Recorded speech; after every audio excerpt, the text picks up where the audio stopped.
So this stuff is working so far, but if you notice, if we want to get to this last room, we cannot do that right now because we cannot move our game camera. So I wanted to add in some movement for our camera, kind of get it to focus on where our battle is going to end up being. And when we do engage in combat, the camera's going to center on where we're at.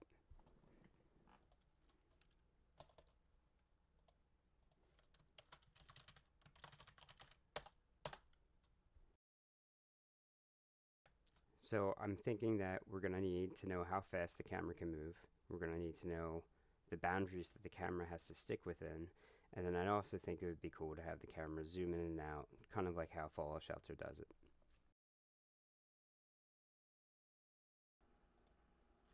So far, all I've done is made some variables. We have a speed variable, which I don't know if that's a good number. We can change that. I'm also going to have these private floats for our X and Y and Z boundaries. For Z will be how far in and out we can move. X is how far left and right we can move. Y will be how far up and down we can move. I also want to make a reference for the player because if I'm going to target him for combat or for whatever else, or if I just want to center the camera on where he is because maybe I got lost in another room and I forget where he's at, I want to have a button for that and just center it on him.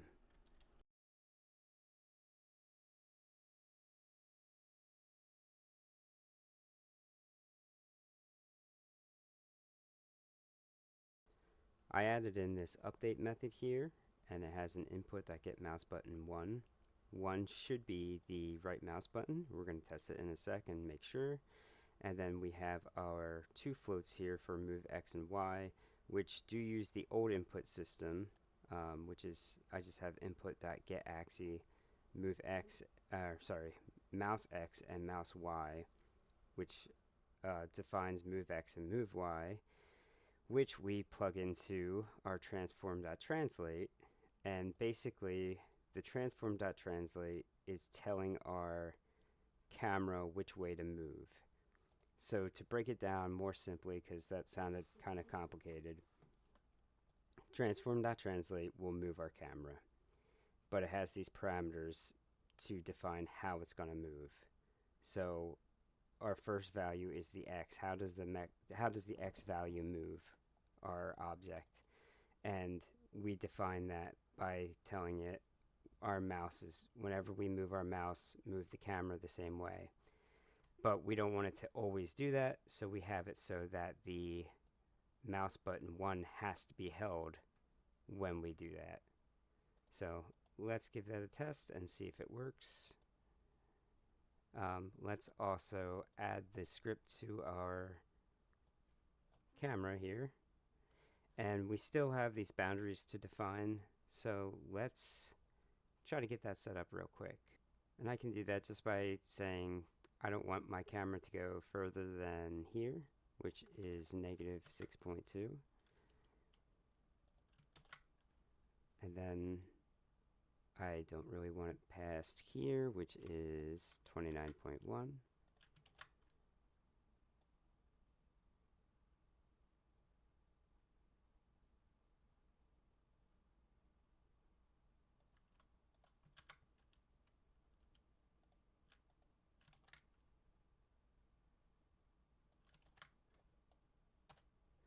And I might have these backwards, so that's why we're going to test it.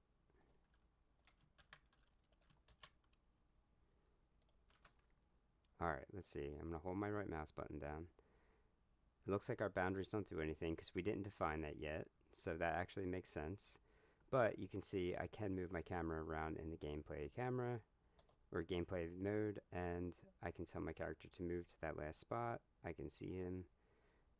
This is actually a pretty good speed for me, so that was 120 here. We can adjust that. Here's 80. It's a little bit slower. 150.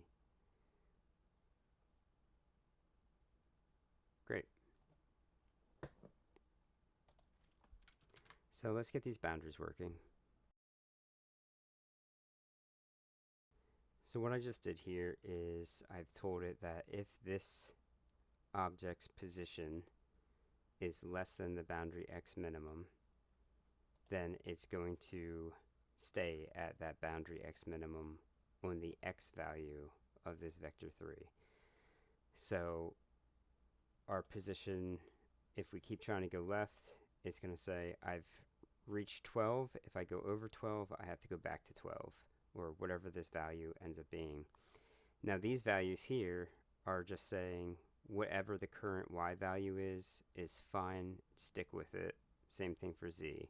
So it's not going to reset that y or the z, but it will set the x boundary so that we're not going past whatever this value ends up set to.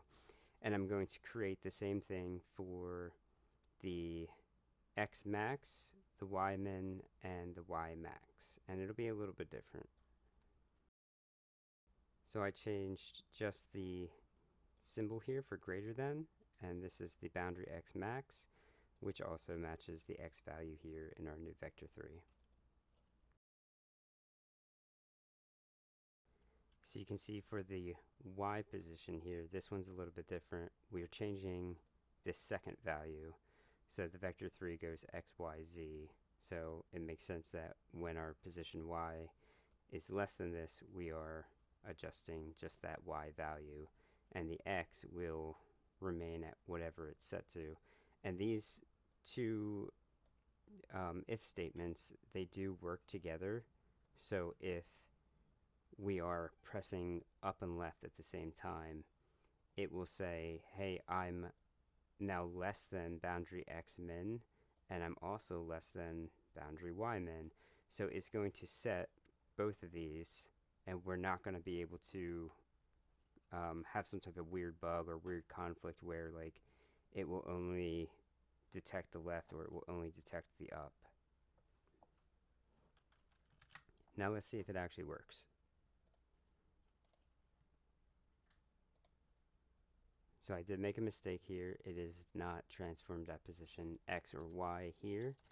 We are changing the entire transform position with the new vector 3, which actually does make sense. So that would be just the value inside of our if statement. The one comparing the boundary, this one stays. We also need to call our method within the update function.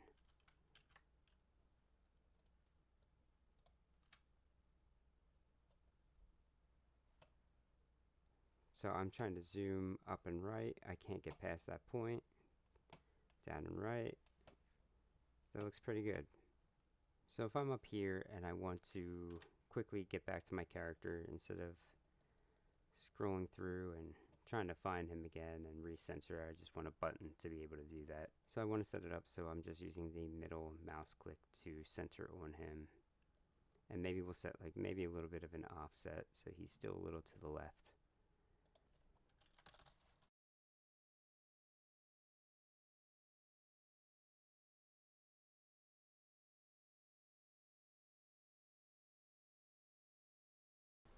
I tried to organize this as best that I could, so I added these two values here for centering. So we're going to have center on the player speed, which is actually, that's way too high. I did a little bit of testing, so somewhere in the tenths, maybe 0.01 to 0.1 range, we're going to mess with that. We're also going to need a private bool for whether or not we turn on or turn off our centering, because we want to do a smooth transition. I'm going to use like an I enumerator to kind of have like this timed event, if you want to think about it that way. I added in this method center on player, so if the player reference is found, then we are going to try to center our camera onto the player. But first we need to get our current position, because we're going to compare our current position here, our x and our y, and we're going to compare that to where the player's position is, and then we're going to move it at this speed, basically from this origin destination, or from this origin position to this destination position, which is our current to our players. And this just defines that transition of like basically where we're going and how fast. And then this one here, this actually tells it, okay, now go ahead and actually change our position. Now this does have to be inside of the update function in order for it to work. And again, we don't always want that to be playing constantly. So everything inside the update function we have to be careful of and make sure it's not playing every single frame. So we only want this to center when centering is enabled, which is this bool that we created up here. And this leads me into the enumerator I created. So basically what this does is it's easy to think of this as like a timed event. So when this function is called, center on player transition, I'm going to tell it to make centering true, which makes this play every single frame. And it's going to do that for this amount of time, which is our seconds here. Now we are defining this, the amount of time. I added in this little section here in our update function.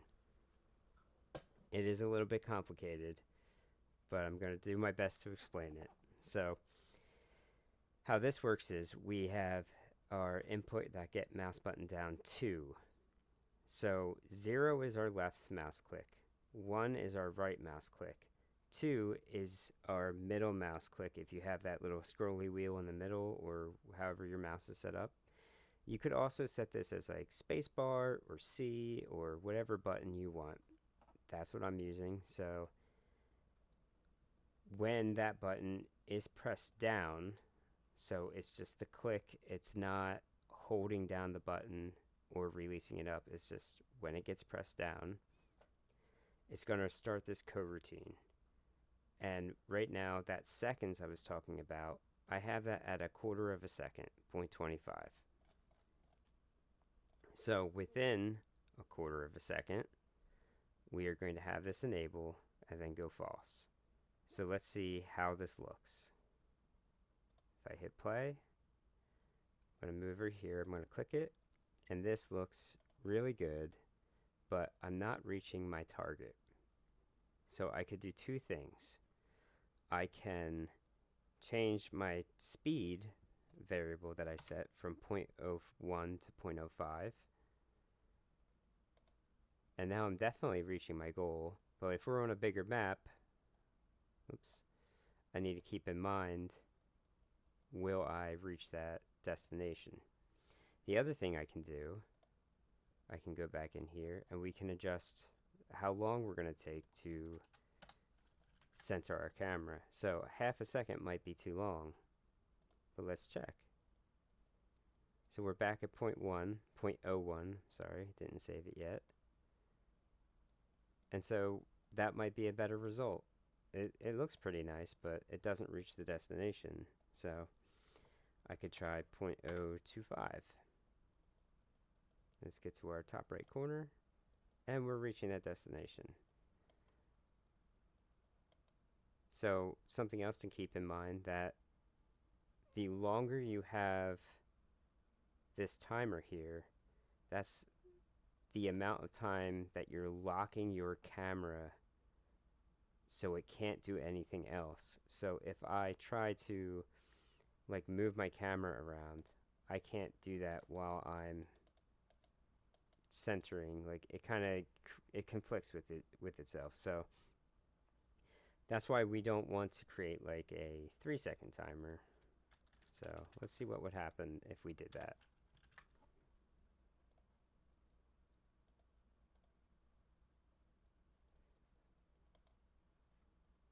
So I'm going to keep trying to see how I kept trying to move, and it's just pulling me back every time I try to move to the right. So just something to keep in mind. I did like the, I'm going to do like a 0.03, and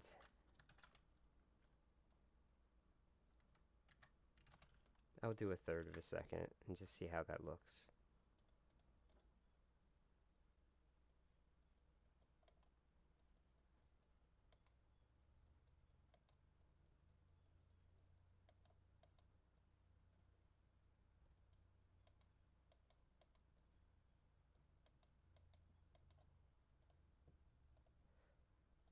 I'm going to stick with half a second. So that's what I'm going to do. Adjust it however you like, but that is basically how it works. So from the top here, we have our centering. We've got these two values. This is how fast. So I believe oh geez. So we have that at 0.03 on mine.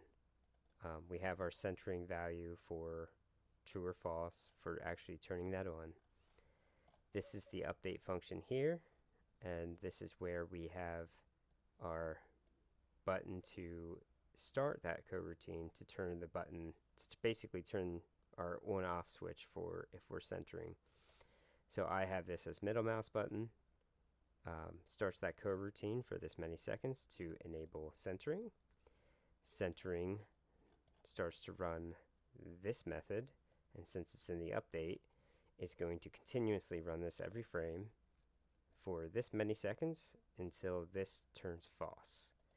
I hope that all makes sense, but it is a nice little system to give us just a cool little effect for moving our camera to where the player is standing. And this is going to be something we're going to reuse for when the player enter combats. We're going to do the same exact thing. So when combat starts, we're going to pull that camera over, and this can be used for a number of things. So maybe you want to have a transition from when the level starts and you want to show like the whole map and then have it transition to where the player's starting position is. However you want to do it, this is a nice little system to make that all work. So we can center on our player, but it's not quite like it's the center of the screen, but I kind of want it to be like more like this, so that it's just got that offset to it. He's a little bit lower and to the left, because it say we want to center in and he's fighting an enemy. I kind of want him, the center point, to be more in the middle of the room rather than right there, because now like we don't see the floor, and if the action's a little bit to his right, it's just doesn't look as good. So we want to adjust our target position, and this would be our player's position right here.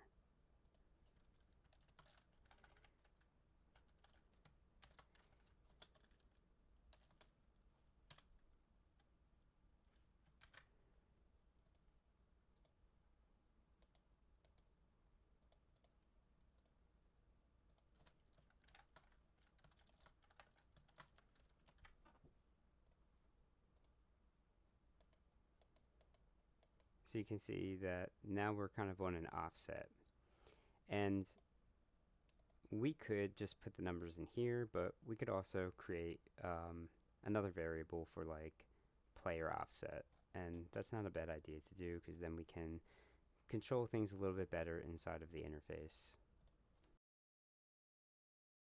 So now we have offset X and Y, and we can go into the interface and adjust this a little bit more. And we've got quite a bit of variables that are defined inside of our interface. So I'm just going to add some headers to clean up the Unity interface a little bit and make things look a little more organized. So now you see this is just a little bit more organized, just for our own sanity, I guess.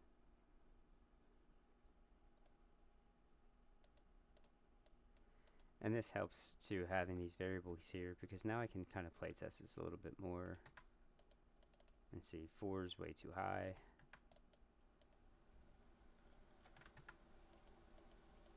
I like 2.5.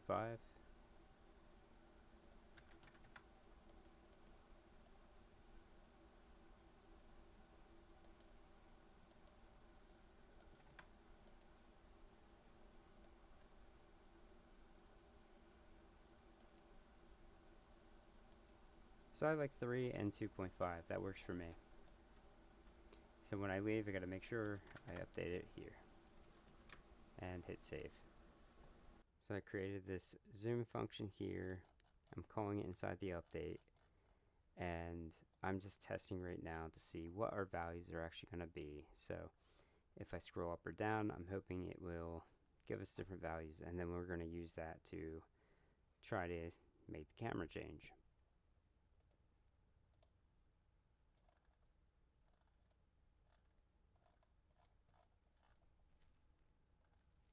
So it looks like if I zoom down, I have negative 0.1. If I scroll up, I have positive 0.1. Even if I scroll a whole bunch, doesn't change. So now that we know how our input axis works, we can use that to adjust our camera.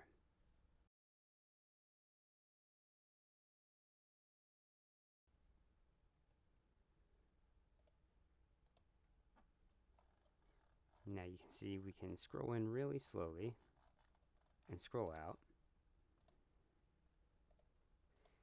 So if we want to adjust this to have a higher value of that scroll speed, we can add in another variable.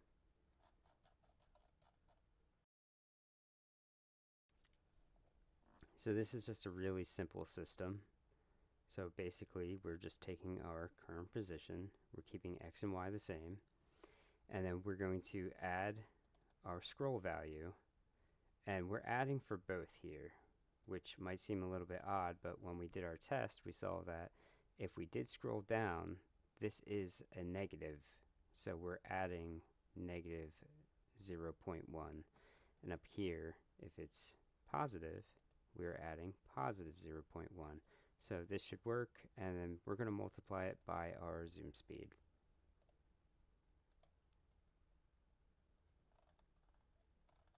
And honestly, this is not bad looking. It's similar to our camera boundaries for the X and Y. I'm going to add in a camera boundary for the Z.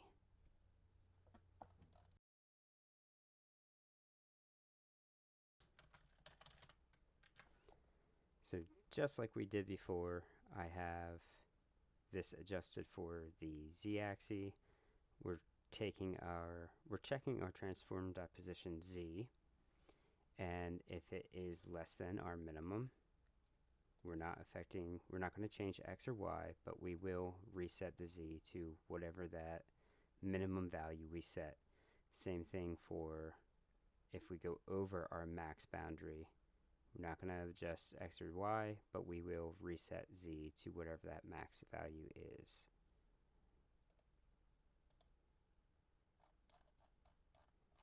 So right now my boundaries are pretty crazy. So I think minus,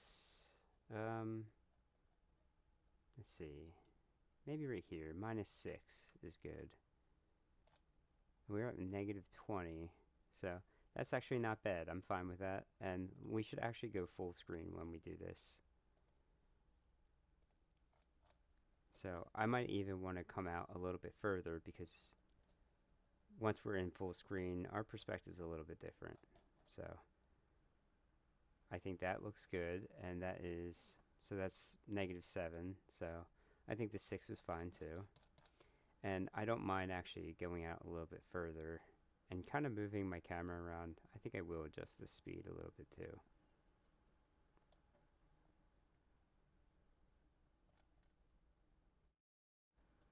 Something else I just noticed is that I'm kind of looking at my mouse cursor when I'm panning the camera around, and it looks fine if I'm moving the cursor left, my camera moves left.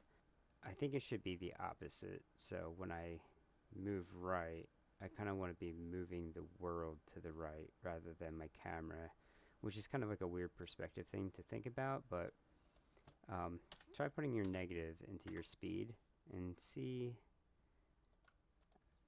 the difference there when you're moving your mouse around. Because this looks a lot better. This feels a lot more natural, like when you're playing whatever games. So I like these values that we set here. I have negative 180 for the speed, and if we don't want negative here, we could go into the code and set the other values to negative. See, there's our speed. So we could set it negative here, or we could set negative move x, negative move y. Either one should give us the same result. It's just plugging in that negative number somewhere, whether it's in the interface or in your code. But the rest of these values, they seem to be working pretty well for me. I like where we're at. And just to kind of further demonstrate why this should be a negative, if I move left with my mouse cursor here, if I go into the Unity interface and I hold my movement down and I move left, this is the same exact way Unity has it set up in our editor. So if we're going back to that positive, I'll move left, and now I'll move left, and we're doing the opposite. So again, whatever feels good and natural to you, but I think this should be negative for me. So far, we've got a pretty good system. We've got our boundaries. We can zoom in and zoom out. We can pan our camera around. This is pretty cool. The next thing that I want to do is complicate things. I want to have more of a transition with my zooming, like I do with centering the camera. Now, this is completely unnecessary, but I like how this is real smooth when I center my camera, and I thought it would be really cool to have that smooth transition for zooming as well. So I'm going to complicate our code a whole bunch. But like I said, this part's optional. If you like the way this is, it's not bad. So we're going to do this pretty similar to how we did the center on player. And we're going to add an I enumerator in here. I'm just going to copy and change it.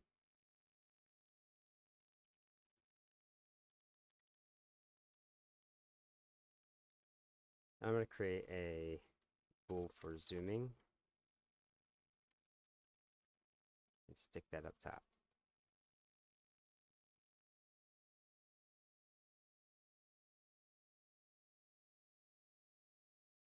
So far, we've added a few things in.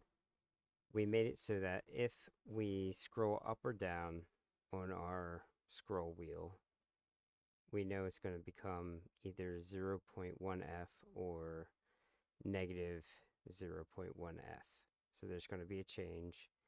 And if it detects that change in our update function, we're going to start our coroutine. And similar to the center camera routine, we're just going to enable our value true. We're going to wait that quarter of a second and then enable it, or rather disable it and make it false. So there's that centering one, exact same way. So if it does become true, then we're going to run our zoom method. So far, it doesn't do anything at the moment. All this does right now is keep us in the boundary and define our scroll. Now, this is probably in the wrong spot now because we are detecting our axis change in the update, and then we are running the routine, enabling zooming, and then going to this method. So depending on how quick it reads everything, this may actually turn out to be 0. So just to be safe, I am going to create a float scroll value up top here, variable.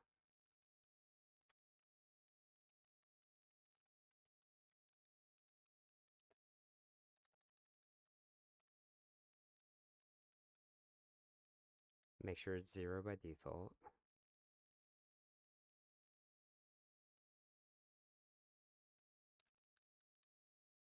And I'm going to put this back here in the update function, right here where it changes, where it actually changes the value. So when we actually press up or down, or rather scroll up or down, it's going to set that value here and then run our routine. If you did like the choppy version, it's right here. I am going to remove it just because it's kind of in the way. It's kind of ugly. And while we're organizing things, I'm also going to move our boundaries for zooming, because if we're organizing things, it should be under our stay in boundaries. Now we're at the point where we can trigger it. It has a timer. It's going to run this method here while everything is turned on.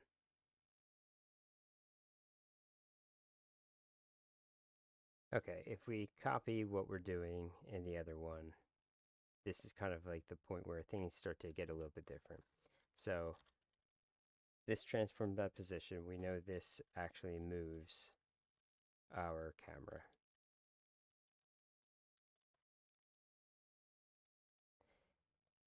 And our mathf.lerp is kind of our transition from our current position to the target position.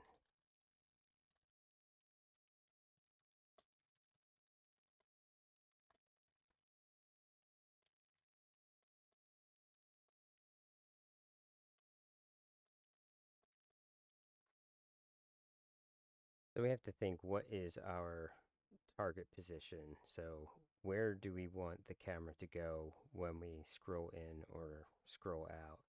And that could just be like, we want to move it like 5 on the z-axis. So just for example, my camera right now is at -13.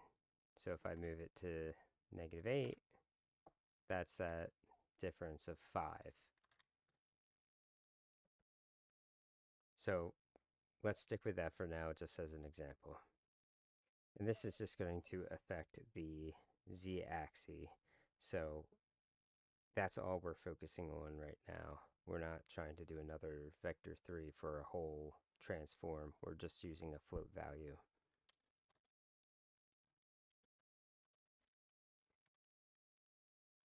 So I'm only grabbing our current z position.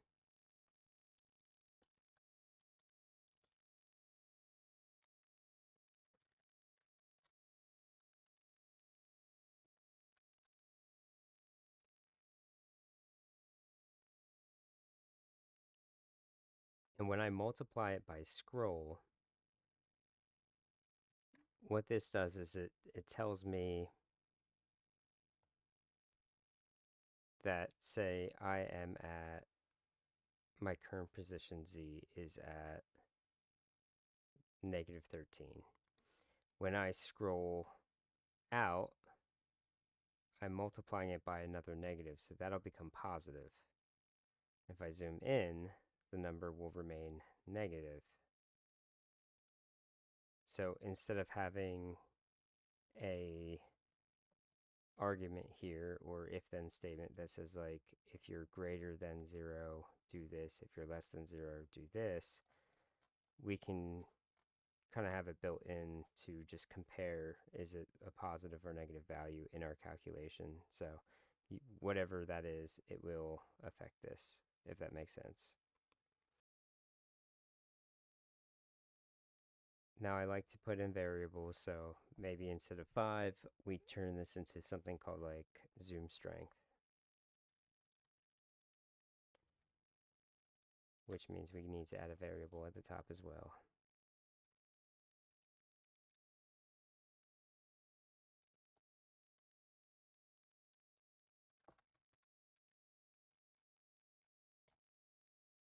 Now we need the speed at which it's going to transition. I believe we can use that zoom speed we created already.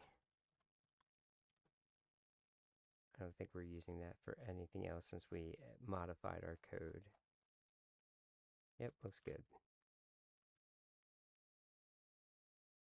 Now this value was pretty small, so I do want to adjust this to be relatively small as well.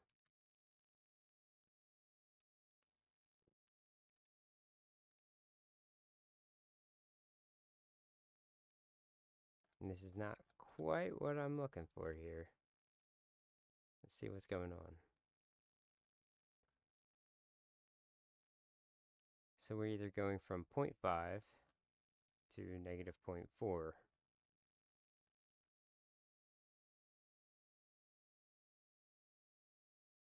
So this makes a little bit more sense if we are taking our current position and then we are adding either the negative or the positive zoom strength. So, and that's the scroll makes it negative or positive. So let's see how that looks. Well, we're zooming, but we are not abiding by our boundaries. So instead of moving our boundaries back to zoom, let's see what's going on here. We're in the update function, but notice that we are only calling stay in boundary if we are dragging our right mouse button around. So I'm going to just copy the method and I'm going to put it here in our zooming function as well. I could put it outside of all of our methods or our conditions here, but it's still one of those things where I don't want it to just be constantly running unless we really need it to.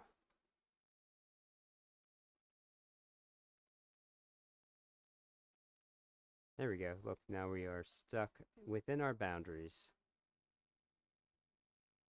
And we can now modify our zoom strength from here.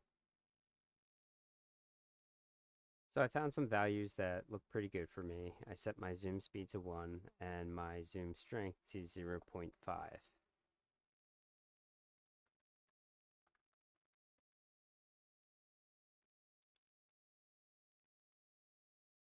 Now I did notice something. If I just scroll once, this is pretty smooth. I like it.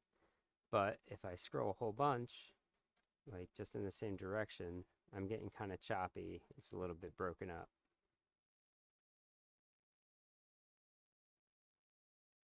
We can fix that pretty easy just by adding in another condition right here on our zooming. Okay, so I've updated this to say if I decide to scroll my mouse wheel and I'm not already zooming in, then we're going to get our axis, we're going to start our coroutine, and we're going to zoom for that quarter of a second. Once that quarter of a second ends, this becomes false again, and then we're allowed to scroll further. So let's see if it looks smooth.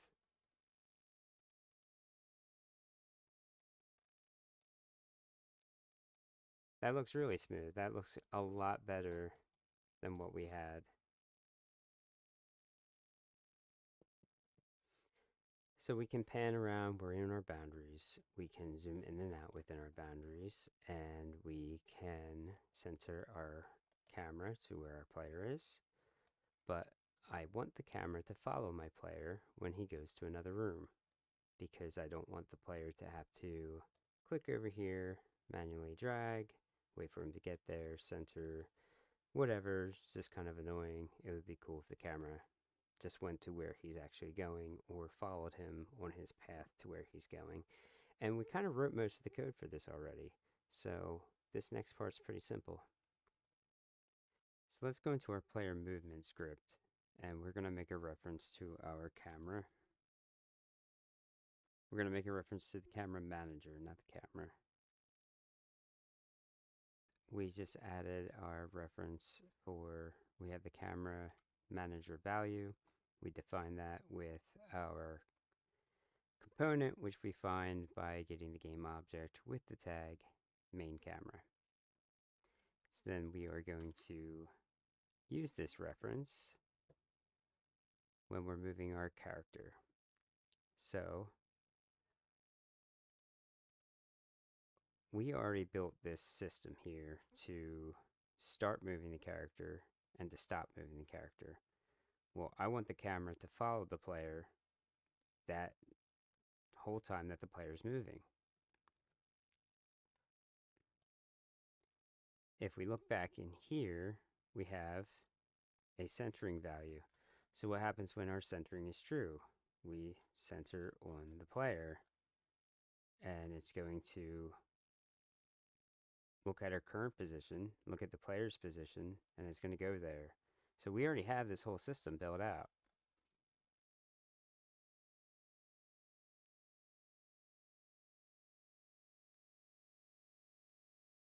We are going to have to set this to public, and we can get rid of our serialized field.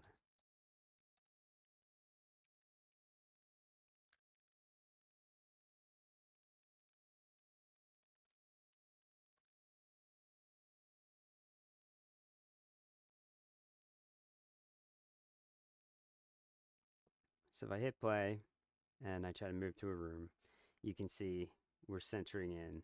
Now I can try to move away, and it locks us back in, and it zooms back to where our player was too, which is really great. So if I go over here, yeah, it just pulls us right in, and that's exactly what I want to happen. Now I'm going to try to move away when the player's moving and see. So it's pulling us right back, and honestly, that's what I want to happen because I don't want the player going to the other edge of the screen when he's about to enter combat because he found, like 3 space slugs that he needs to battle, or he found treasure and he's off over here while his player is dying. I want him to be aware, oh, you're in combat? All right, now if you want to move away, you can, or do whatever you're doing on the side. So I like the way we have it set up. I think we have a good system. We can zoom in and out. We can pan everywhere. We've got our boundaries. I think the camera manager looks great. And I think this is functioning exactly the way we need it to.